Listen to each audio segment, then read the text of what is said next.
All right, good afternoon, everyone. I hope your legs are stretched and you've had maybe your second or your third cup of coffee. And we are moving into a session called No Safe Answers.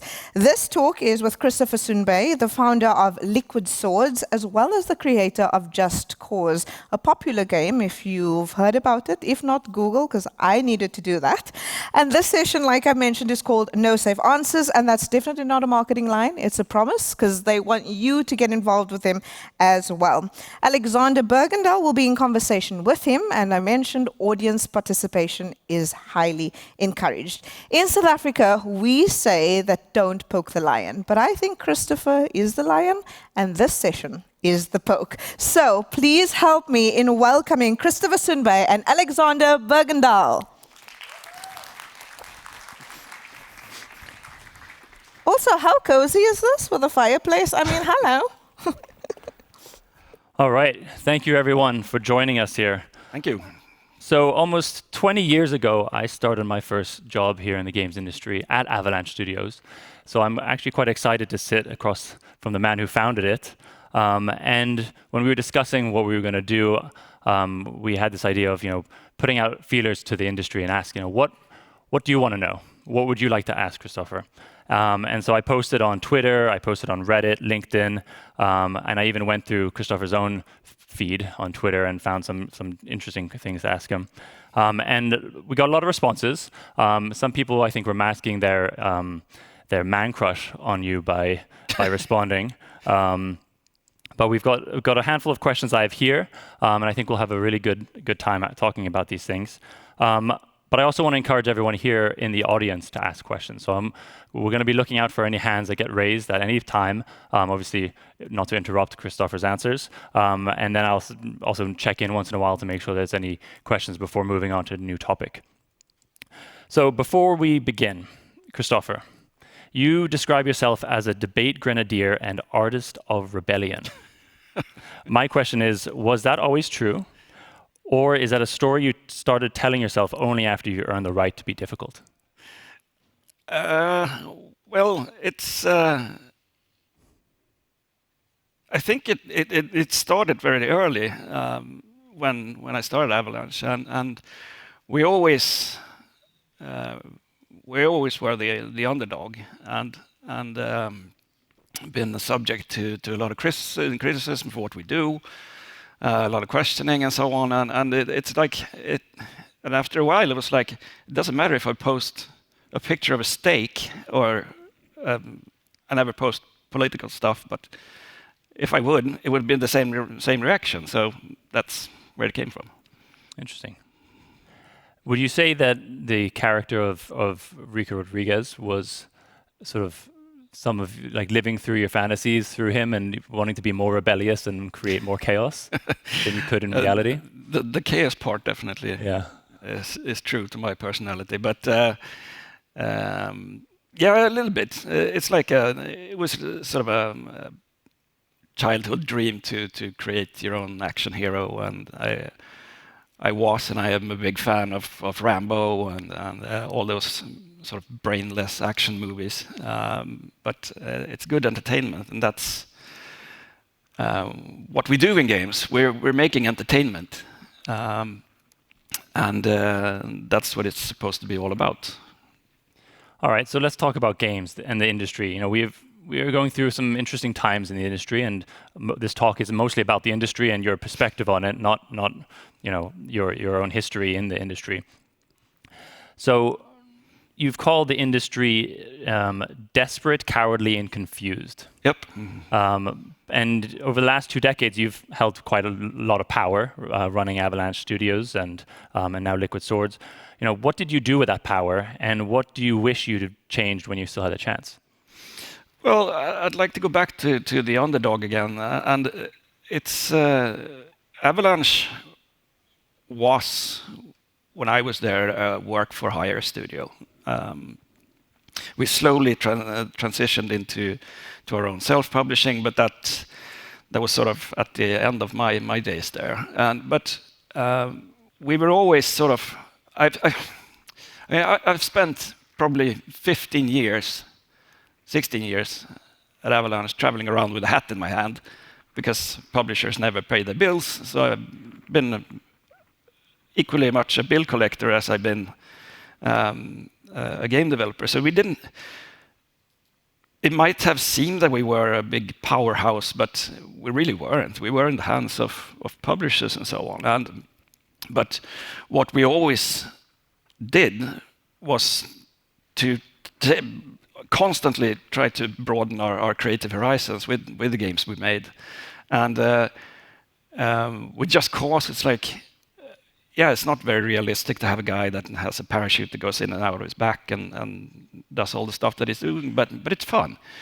And where the industry has ended up now is that there is absolutely zero risk-taking. There is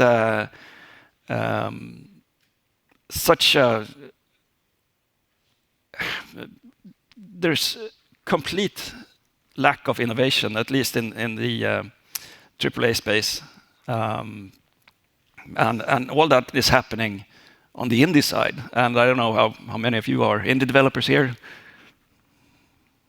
Most. There's a few. Yeah, you're the real heroes.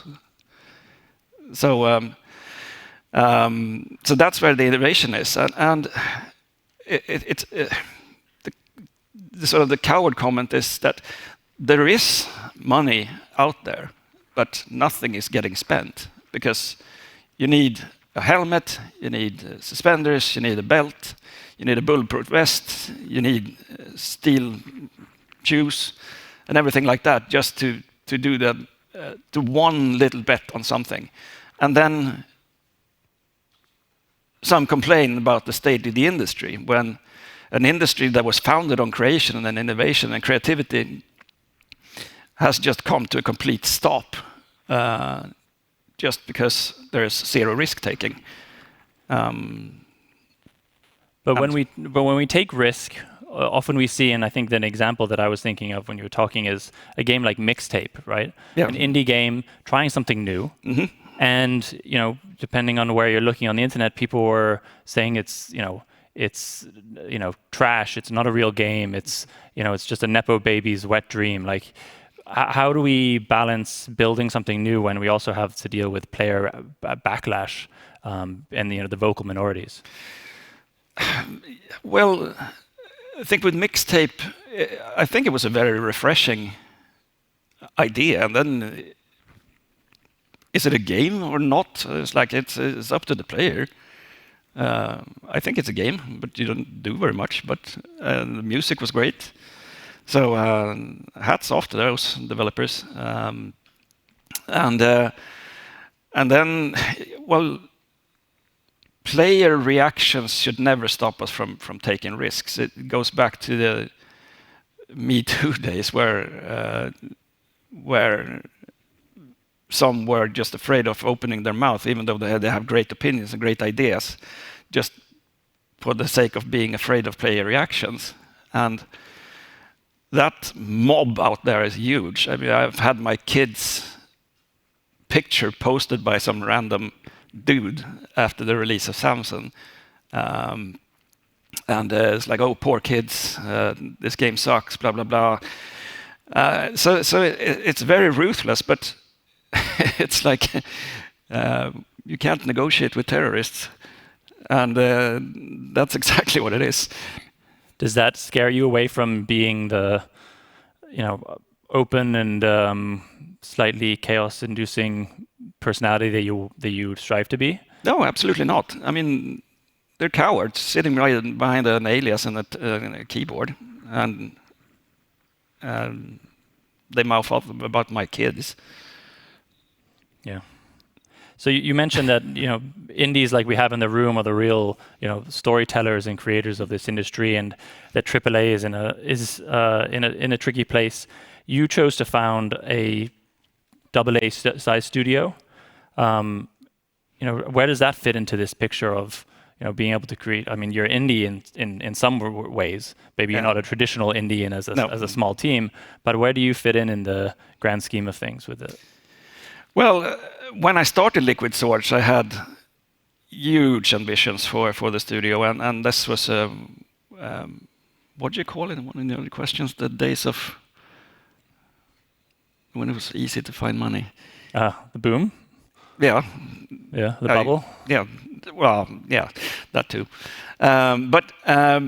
So when I started Liquid Swords, it was more of a spur of a moment thing, based around this idea of making the game we didn't up making. But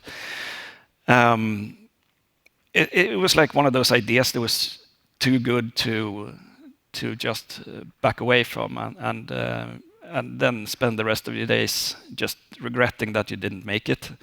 And I was in a position where I could invest myself, so I invested in it and made quite a bet on, and I started Liquid Swords. Yeah,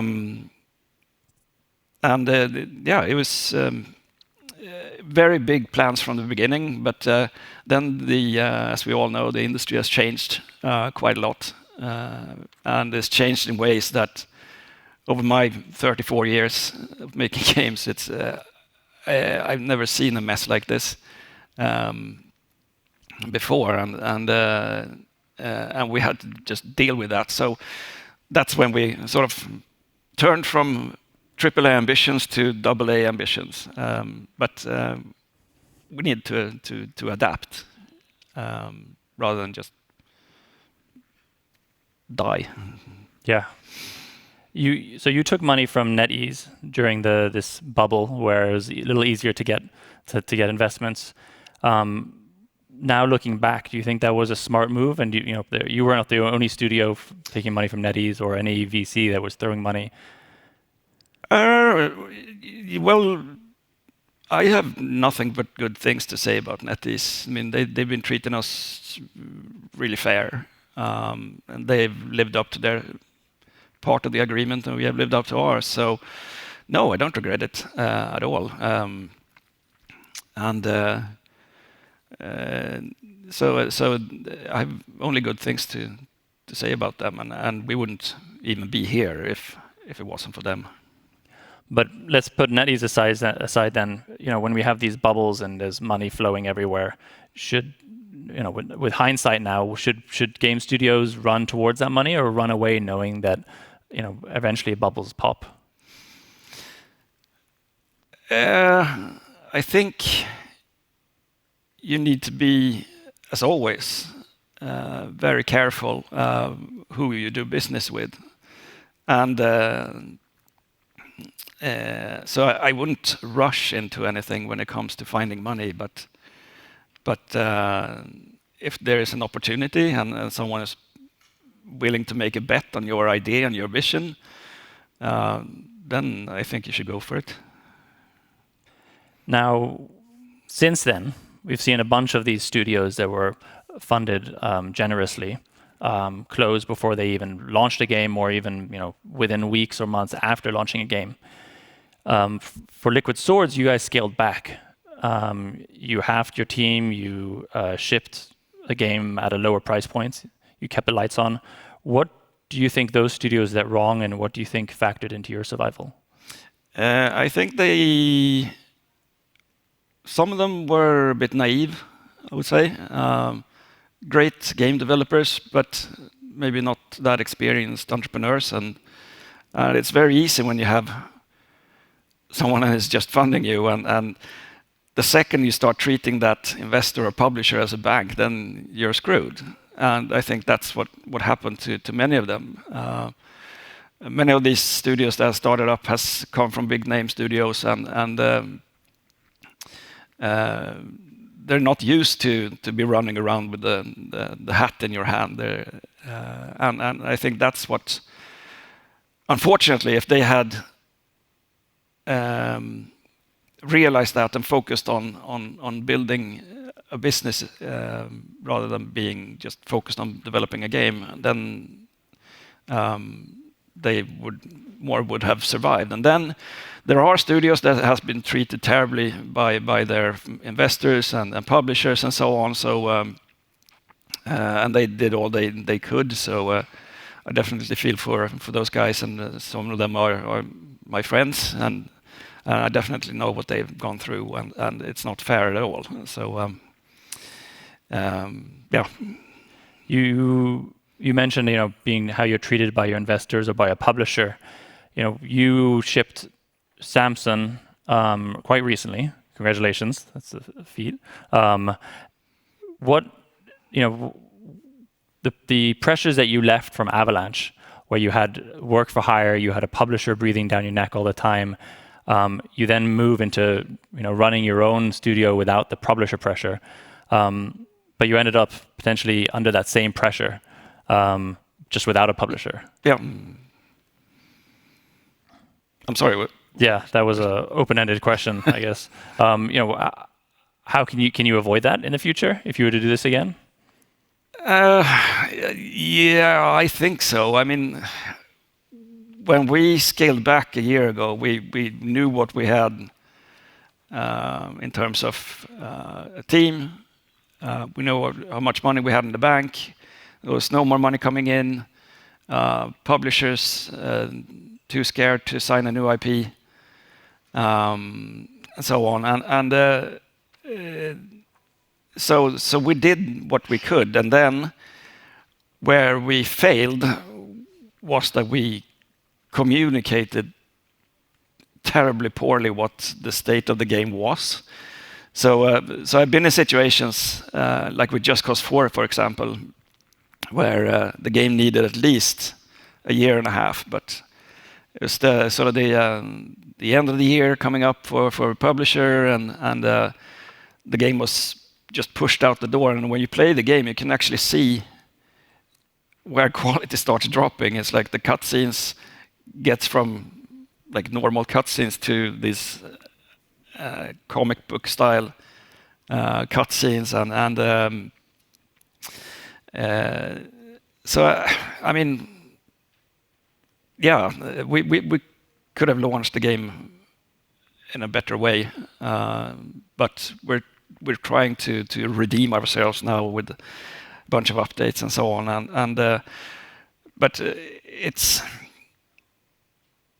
when it comes to Just Cause 4, for example, it's very hard for me not to blame the publisher. Yes, I understand that the money was not there anymore, and so on, but we could have sort of avoided. It's a topic in itself, really, but we could have avoided so much by having a little bit of honesty and less brain farting along the way. So you mentioned in a tweet that you criticized your publisher in a tweet regarding Mad Max and the game that you were trying to build, or the vision that you had. Is this where young indie studios should expect to go, that eventually when they have launched games and they start getting publishing deals, that eventually they're going to be building the game and fighting with the publisher along the way? I've had many good publisher developer experiences and a bunch of bad ones. And in the case of Mad Max, it was we were used as sort of as a corporate politics punching ball, and we were sort of caught in between two superpowers, one being the movie company and one being the publisher, Warner Brothers. So it was a very strange project to work with, and a very strange setup, because we had absolutely nothing to say when it came to the game. It was like do as you're told type of relationship, and that's not very healthy in the long run. So and I think I criticized them for I think it was in terms of the whole George Miller debacle. Yeah, and around building an open world game versus a linear game. Yeah. just making sure that the audience, you are welcome to raise your hand. If anybody has any questions, I'll give you a chance now to raise your hand. Oh, we got a few questions already.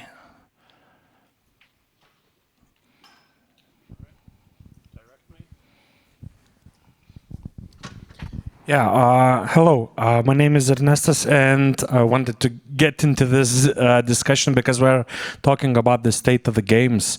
And my recent thoughts were that, like, basically two questions. So first one, why games became so expensive to make? And second thing, do you think that the corporate world actually is ruining gaming on the AAA level? Easy questions. Yeah, and very, very good ones. Yeah. So thank you. Games became expensive when salaries started skyrocketing. Sort of the industry created rock stars out of game developers, and I think a lot of egos have sort of pushed the budget of the games up, because it's not like, well, yeah, the content of the games that we release, that we see right now is getting bigger and bigger, and that obviously has a cost. But I think that cost compared to team sizes, salaries, bonuses, stuff like that is by far higher than the actual cost of just making a game. And I'm not saying that the business should not compensate great creators enough, but I think it's gone quite out of hand. I think that's one of the reasons why. And then you don't need a team of 3,000 people to make a game. I think that's just, it works for Rockstar, but it doesn't work for anyone else. And everyone who tries to copy that will be dead in the grave. And when it comes to AAA, yes, I think there's a definite need for that. I love AAA games personally. But going back to the innovation part, there's very, very little innovation within AAA right now, because it's so risky, and definitely not. We see some AAA games coming out of China and Korea, and where the development costs are significantly lower than they are in the Western world. So I think there's a room for AAA, and I just wish there was more innovation, and not seeing just sequels and sort of the same old. Because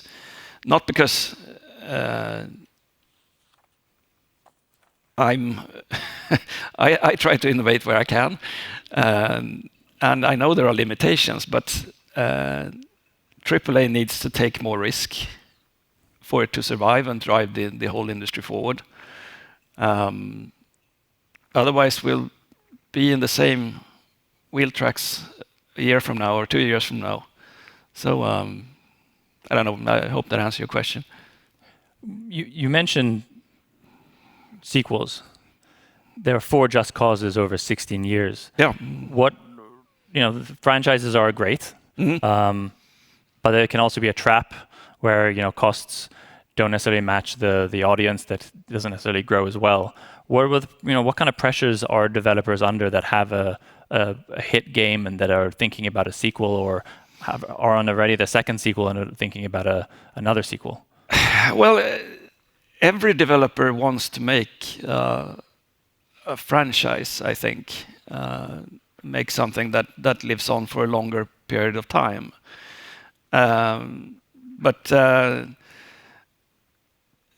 So the 4th Just Cause game was really the beginning of the end.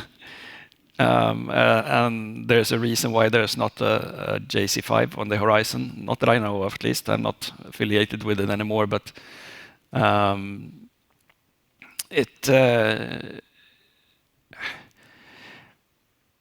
not every game has to be like Final Fantasy 67 or whatever it is right now. But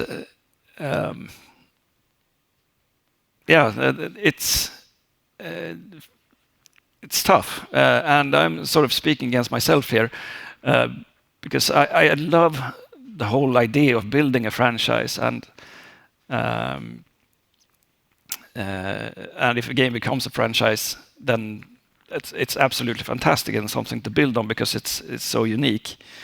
But I don't think placing a bet on a sequel and make it just like the other successful game in sort of that genre and try to replicate that but under another brand is the way forward. Is it a comfort blanket that the industry uses these sequels because they don't need to be forced to innovate? Yeah, absolutely. Do you feel like you innovated with Just Cause? Definitely Just Cause 2. Just Cause 2 was a completely wild experience, both as a project where our publisher got sold twice during the development of one game, and also, but the good thing about that when they were went for sale, it meant that they kept their hands off, so we could stay on the original vision without any distractions or any sort of brainstorming sessions that didn't lead anywhere. So I think that's what mostly contributed to the success of Just Cause 2.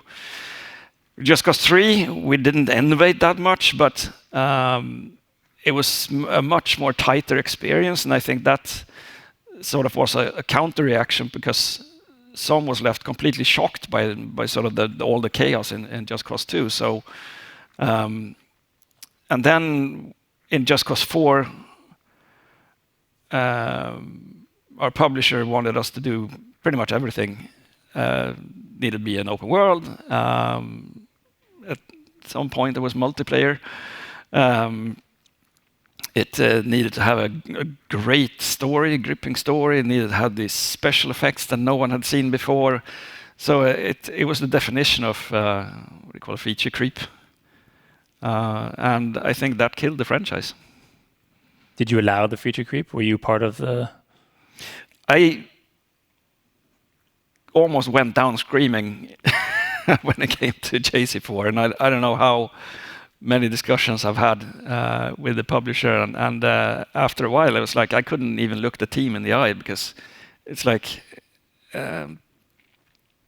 it's just because the publisher wanted more from you. Yeah. Interesting. Any other questions on this topic? We got one hand right up there. Hello.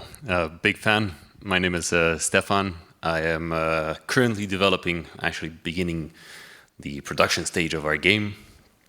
And I want to ask more about the insight or how to present to the publisher 7 disciplines like audio, art, all that, and make it into a package and keep them understanding what's going on. If that makes sense. That's almost a topic in itself. But I can try to summarize it. Every time I've pitched a game, I've never went out alone. I've always tried to have this sort of like a Ocean's 11 approach to presenting a game where you have a team of experts. It's like I can draw up a great vision, but I can certainly not execute that vision on myself. I don't have. Well, So I've been really fortunate to work with experts within their field, and that's what I think has been successful for us, or for me at least, when pitching a game. It's like we could answer all those questions. And it's like it's a super stupid comparison, but I always have used the boardroom in the movie The Rock as sort of a comparison to that. And it's like you have a room of people where one guy has one sentence because that's his field. It's like, oh, it's the VX gas, and they have the VX gas expert, and he has all the numbers. And then there's another expert for another thing, and that's really how I approached it too. It's like because when we pitched games to publishers, I've always sort of required that they bring like everyone in the room, even trying to get the person that's actually signing off your bills in the end. But having that room of their their counterparts to my team, and they can ask questions directly, has saved us so much time. And I can be there as sort of the vision holder and paint up the vision. But when it comes to the nitty-gritty of things, that's where my team comes in and has my back.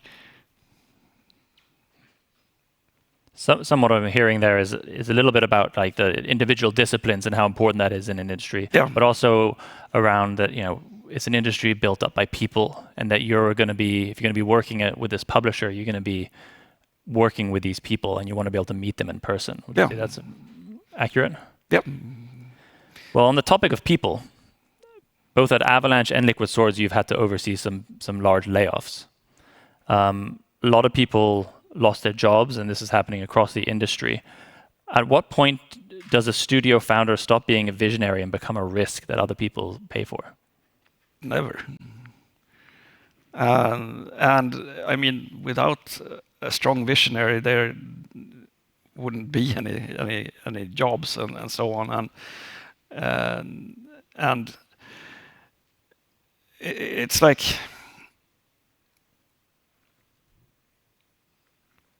when you apply for a job and you get a job, or you get offered a job and you accept it, then there is always, regardless if you're working in a pharmacy or being a game developer or in a mine, there's always that risk, and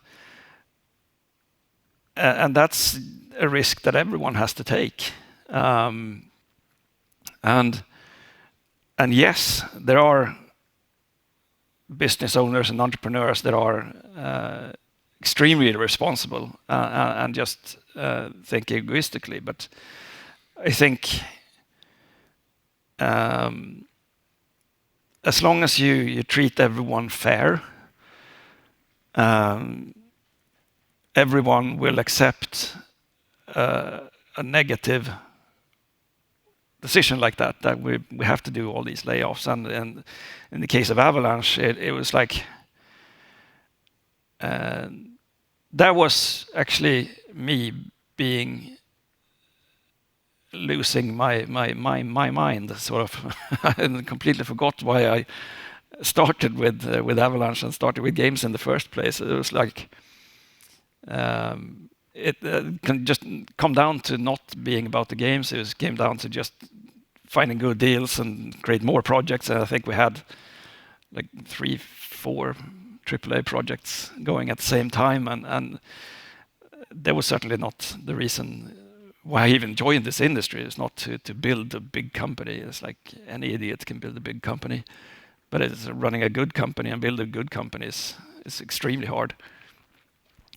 And in the case with Liquid Swords, it just came to a point that either we shut our doors now and say thank you and goodbye, or we use what we have and release something that is maybe not what we started out with, but it's something, and we'll save parts at least, and hopefully we can put the band back together someday. That's always been my view on things, and so as a visionary, it's like yes, there are crazy visionaries too, but even though a lot of people think so. I'm not crazy, a little bit, but. You mentioned Liquid Swords. You've said that this is sort of a make or break moment for the company. What does failure mean to you at this point in your career? I think failure would have been, and it's not over yet, but not getting a game out at all after all these years. It would have felt terrible. I've invested my heart and soul and millions of my own money in this because I believe in it so much, and I believe in myself so much. So I think failure would definitely have been that Samson haven't seen the light of day, and yes, we screwed up the launch, but we got a game out in this day and age, and it's like everyone who gets a game out, I don't care if it's GTA 6 or the smallest little indie ping pong game. It's an effort, and it's an achievement to get a game out. So with that, I'm really happy, and then we can talk about forever what things we could have done better and so on. But failure for me would have been not to get the game out at all. Then we'll see a year from now we might not exist and so on. But right now we're hanging in there. So and it's sort of never over until it's to the fat lady sings. Yeah. You mentioned GTA 6. Yes. It launches probably November 19th this year. It's going to obviously be a huge success, but a lot of people are scared about its launch, around launching games around it.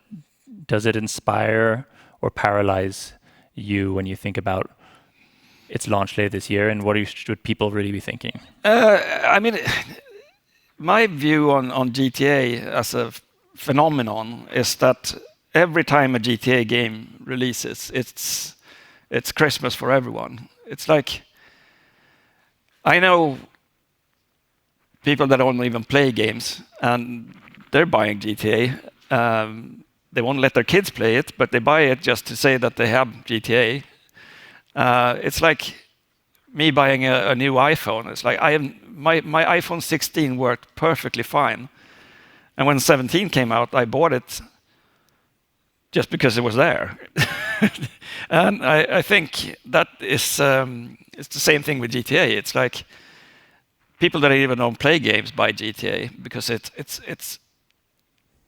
it's everything entertainment that competes with GTA, and GTA competes with everything entertainment. Like from the next open world game to the next show on Netflix. It's like so I think what GTA does when it comes out, yes, it might not be the best launch window to launch an action game or a racing game or whatever it might be in that time frame, but there will always be a place next to GTA, and that's where I think we can compete about being those games that you play on the side of GTA, because GTA is such a pick up and play game that you play it for a while and then you play something else and then you come back to it, and that's what makes it such a great experience. I think it's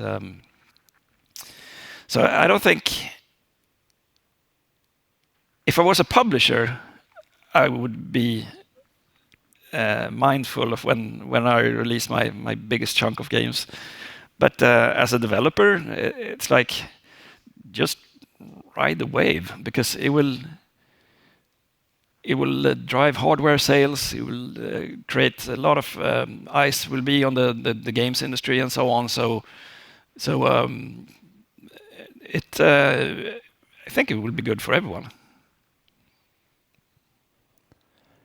Any questions out there before we move on? I see one question hand right in the back there. then we'll work our way forward. We got about 5 minutes left. Hi.